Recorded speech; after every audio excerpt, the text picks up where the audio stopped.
타이거 차이나 전기차 ETF는 고점 대비해서 47%나 떨어지고 있고 1년 반째 하락 중입니다. 물론 이때는 조금 오르긴 했었지만 실제로 리튬 가격이 많이 올랐었죠. 근데 뒤에서 다시 보시겠지만 리튬 가격이 최근 들어 미친 듯이 빠지고 있습니다. 사실 차이나 전기차 ETF 관련돼서는 무조건 좋다라고는 이야기할 수 없지만 최근 영상에서 사람들이 많이 관심을 가지고 계신 것 같더라고요. 근데 아무래도 중국 기업이다 보니까 정보도 좀 부족하고 투자하기도 힘들다고 생각을 해서 한번 주기적으로 다뤄볼까 생각을 하고 있습니다. 무조건 좋다 아니면 안 좋다 이런 식으로 얘기하지 않고 최대한 객관적으로 한번 말씀드려보도록 할게요. 최근에 중국 탄산 리튬 가격이 고점 대비해서 굉장히 많이 떨어지고 있습니다. 65%나 떨어지고 있어요. 물론 최근 들어서는 조금 반등하려고 하는 모습이 보이는데 요거는 거의 반등했다라고도 보기 힘든 것 같아요. 앞서 보셨던 ETF 주가가 좀 올랐을 때는 실제로 리튬 가격이 많이 올랐었을 때예요. 근데 최근 들어서는 이 리튬 가격이 진짜 미친 듯이 빠지고 있습니다. 아무래도 광물 가격이 떨어지면 실제로 배터리 소재랑 배터리 쪽으로 이 가격이 연동이 되기 때문에 한 3개월 뒤에는 배터리 소재 쪽으로 그리고 보통 6개월 뒤에는 배터리 쪽으로 가격 반영이 된다고 합니다. 최근 들어서는 양극재, 음극재, 전해질 그리고 CATL을 필두로 한 배터리 쪽으로도 치킨 게임이 일어나고 있습니다. 전기차 쪽으로도 마찬가지죠. 테슬라를 필두로 해서 전 세계적으로 전기차 가격을 계속해서 낮추고 있어요. 아무래도 중국 기업들도 탄산 리튬 가격이 많이 떨어지다 보니까 영향을 많이 받고 있습니다. 저번 영상에서는 중국 전기차 ETF 관련돼서 최근 들어서 주가가 잘 안 가는 이유에 대해서 말씀을 드렸는데 오늘은 그래도 좀 상대적으로 긍정적인 부분에 대해서 한번 다뤄보도록 하겠습니다. 일단 전 세계 배터리 생산 캐파의 77%가 중국에 집중돼 있습니다. 독보적인 1등이에요. 작년도 기준으로 893GWh의 생산 능력을 가지고 있고 2등은 폴란드, 3등은 미국, 4등은 헝가리 순으로 차지하고 있습니다. 우리나라는 1%밖에 안 됩니다. 일본도 마찬가지로 상당히 적은 캐파를 가지고 있는데 이 부분을 보면 진짜 중국을 쉽사리 무시하지 못할 것 같아요. 그리고 이거는 다들 아시다시피 중국이 전 세계 전기차 판매량 1등입니다. 비아디가 작년도에 180만 대 정도를 팔아서 독보적인 1등이에요. 그리고 비아디뿐만이 아니라 상해 GM, 우링 같은 기업도 3등을 차지하고 있고 지리자동차, 장안자동차 이런 기업들도 엄청나게 잘하고 있습니다. 근데 사실 이런 부분들은 중국이 내수 쪽으로 판매하는 전기차 비중이 크기 때문에 이 데이터가 조금 뻥튀기 된 거는 없지 않아 있습니다. 그래도 이따 뒤에서 다시 말씀드리겠지만 중국이 최근 들어서 전기차 수출을 굉장히 잘하고 있습니다. 특히 유럽이랑 동남아 쪽으로 수출을 굉장히 잘하고 있어요. 미국이야 정치적으로나 아니면 중국을 견제하기 위해서 중국 전기차를 수입을 많이 하지 않는데 유럽이나 아니면 동남아 이런 국가들은 결국에 자국 실리를 찾아서 움직이기 때문에 상대적으로 값싼 전기차 그리고 가성비가 좋고 기술력도 최근 들어서 좀 신뢰할 만한 중국 전기차를 많이 수입하고 있습니다. 그리고 중국 배터리가 전 세계 1등이라는 점도 다들 아시고 계시죠? CATL이 독보적으로 작년도에 배터리 사용량 MS가 가장 많았고 3등은 비아디였습니다. 올해 1월부터 3월까지의 글로벌 전기차 인도량 데이터가 나왔는데 1등은 비아디였습니다. 전년도 대비해서 97% 성장을 해서 올해 점유율이 21% 차지를 했고 이는 테슬라보다도 역전을 했습니다. 2022년도에는 테슬라가 1등이었는데 23년도에 비아디가 거의 2배가량 성장을 하면서 1등을 차지했어요. 비아디뿐만이 아니라 3등은 상해자동차입니다. 상해자동차가 13% 성장을 해서 7.3% 점유율을 차지했고 지리자동차는 5등이었습니다. 40% 성장을 했어요. 비아디나 지리자동차를 보면 다른 기업들 대비 성장 속도가 월등하게 빠릅니다. 올해 3월까지 전기차 배터리 사용량 관련된 데이터도 나왔는데 1등은 CATL이었습니다. 요거는 뭐 워낙 당연한 데이터고 성장 속도가 36% 성장을 했고 점유율은 35%를 차지했습니다. 근데 신기한 거는 이번에 비아디가 LG에너지솔루션을 제쳤어요. LG엔솔은 이번에 3위까지 밀려났습니다. 비아디는 전기차 쪽으로도 거의 2배가량 성장을 했는데 배터리 쪽으로는 2배 이상 성장을 했습니다. 115% 성장을 했고 점유율이 16.2% 차지를 했어요. 굉장히 성장 속도가 빠르고 그리고 CATL이랑 비아디뿐만이 아니라 CALB 같은 경우도 40% 성장을 했고 거시아는 13.7%, 이브에너지는 75.5%, 신황단은 28.5%나 성장을 했습니다. 전 세계 1등에서 10등 사이에서 과반수가 중국 기업이 차지하고 있어요. 중국 전기차 밸류체인이 잘 되기 위해서 중국 경제가 어떤지를 한번 살펴보시면 현재 중국 수출은 굉장히 잘 되고 있습니다. 올 들어서 진짜 중국 수출이 굉장히 높아지고 있는데 우리나라 데이터는 굉장히 좀 별로 안 좋은 모습이 보이죠. 그리고 이 수출 데이터를 좀 세부적으로 까보면 자동차 쪽이 굉장히 좋은 흐름을 보이고 있습니다. 전년도 대비 10% 정도 성장을 했는데 전기차가 굉장히 많이 팔리고 있습니다. 사실 내연기관차 쪽에서는 중국이 그렇게까지 잘하지 못했는데 전기차가 바뀌면서 중국은 굉장히 잘하고 있습니다.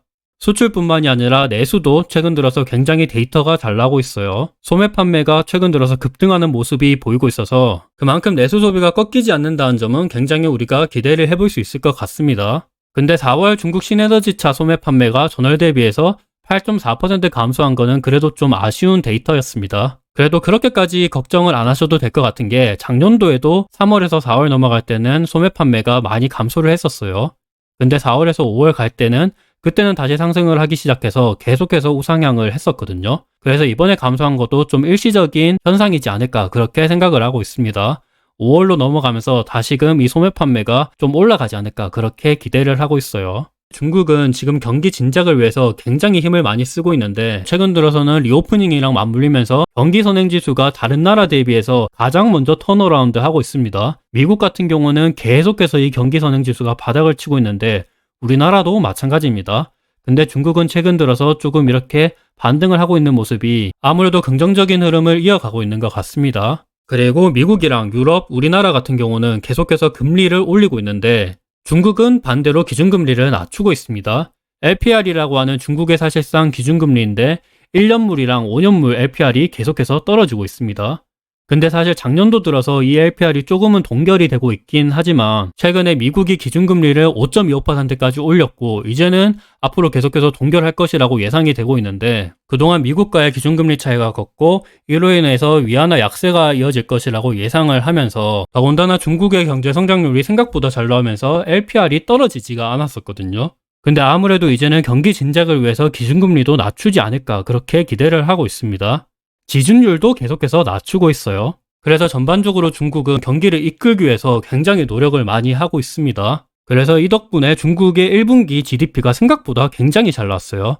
예측치가 4%였는데 최근 들어서 4.5%나 경제 성장률이 나왔습니다. 우리나라나 미국이나 유럽 전반적으로 경제 성장률이 계속해서 떨어지고 있는 데 반해서 중국은 4.5%면 완전 신흥국가인 베트남, 인도 이런 데를 제외하면 중국이 굉장히 잘하고 있습니다. 독일 같은 경우는 최근에 GDP 성장률 0%가 나오면서 겨우 기술적 경기 침체를 피했는데 중국은 이 정도면 상당히 양호한 것 같습니다. 자동차 생산도 최근까지는 계속해서 떨어지고 있다가 다시금 턴어라운드 하고 있는 모습을 보이고 있습니다. 그리고 아무래도 최근에 주가 하락이 물론 리튬 가격이 떨어진 것도 있기는 하고 배터리랑 전기차 쪽으로도 가격 경쟁이 이루어지면서 치킨 게임이 일어나고 있다 보니까 이것 때문에 좀 안 좋은 모습을 보이고 있긴 하지만 가장 중요한 거는 미국이 중국을 국제적으로 왕따시키고 있습니다. 미국의 IRA 법안이라든지 칩스법, 인프라법 이런 것들이 중국을 전 세계적으로 고립시키면서 더 이상은 중국과의 거래를 하지 않는다. 너희들도 중국으로 수출을 하지 말고 수입도 하지 마라. 이런 식으로 압력을 넣고 있는데 이것 때문에 주가가 많이 빠지긴 했지만 중국도 중국 자체적으로는 굉장히 잘하고 있는 모습을 보이고 있습니다.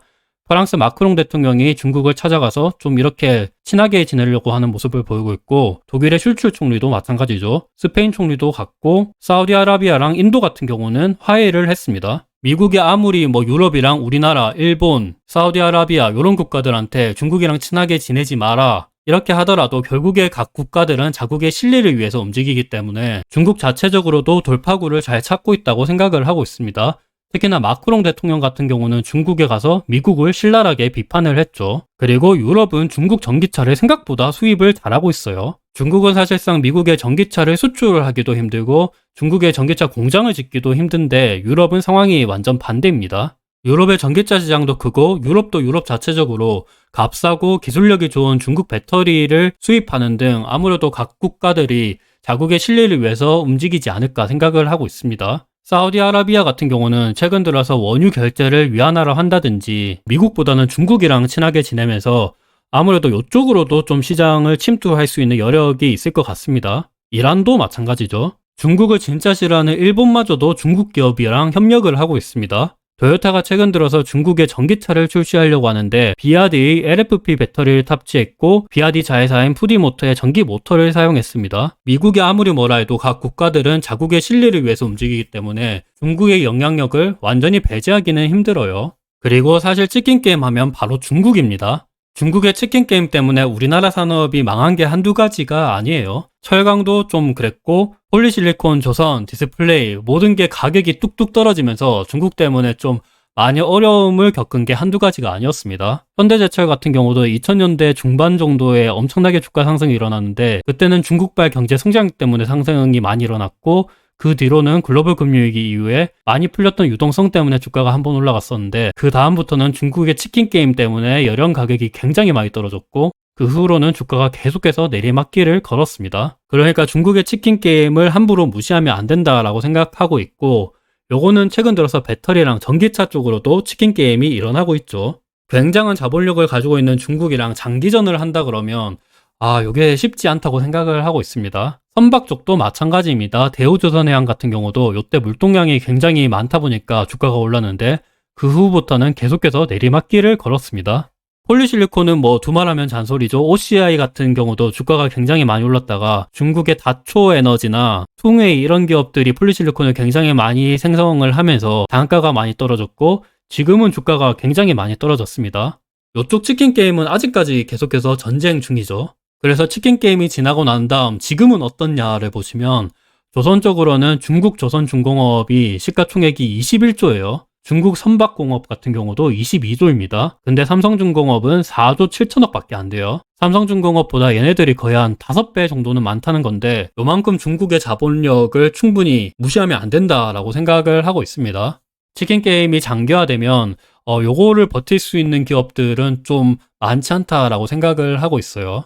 물론 LG, SK, 삼성 요런 대기업들이 뭐 자본력이 많긴 하지만 중국은 공산당이거든요. G2 국가가 그렇게 달려들면 요거를 좀 쉽사리 막기는 힘들지 않을까 생각을 하고 있습니다. 그리고 앞서 보셨다시피 중국은 유럽이랑 동남아, 중동 요런 쪽으로 존재감을 계속해서 확장을 하고 있기 때문에 요 점을 무시하기는 굉장히 힘들 거라고 생각을 하고 있습니다. 그리고 폴리실리콘 같은 경우도 퉁웨이가 시가총액이 33조입니다. OCI는 2조 8천억 밖에 안 돼요. 그리고 철강 쪽으로도 바오산 철강이 27조인데 현대제철은 지금 4조 7천억입니다. 뭐 물론 포스코는 시가총액이 30조가 넘으면서 뭐 많이 높긴 한데 포스코 같은 경우는 최근 들어서 2차전지 관련돼서 주가가 많이 오르다 보니까 포스코 말고 현대제철을 일단 비교해봤습니다.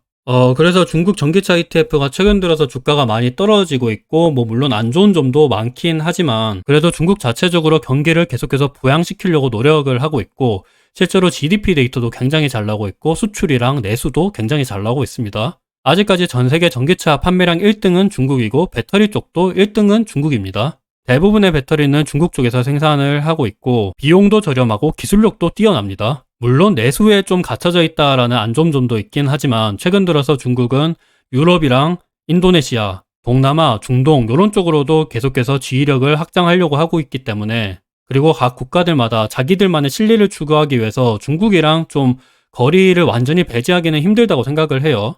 지금 중국이 완전히 태양광 시장을 사로잡았잖아요. 아무래도 배터리 쪽으로도 계속해서 지휘력을 확장하려고 하지 않을까 생각을 하고 있습니다. 그리고 지난 철강, 디스플레이, 폴리실리콘, 조선 이런 쪽에서 보셨다시피 장기간의 치킨 게임에서는 자본력이 굉장히 많은 중국이 유리할 수 있기 때문에 물론 SK랑 삼성, LG 이런 기업들이 돈이 많긴 하지만 중국은 공산당이라는 점 그리고 중국 공산당 자체적으로도 2차전지 쪽으로 힘을 잃는다 그러면 우리나라의 반도체 쪽을 공격한다든지 화장품, 카지노 이런 다른 쪽으로 규제를 할 수도 있기 때문에 중국 전기차 밸류체인을 우리가 함부로 무시할 수는 없다고 생각을 합니다. 그래서 차이나 전기차 ETF를 투자하시는 분들은 이런 부분들도 한번 참고하셔서 투자를 해보시면 좋을 것 같습니다.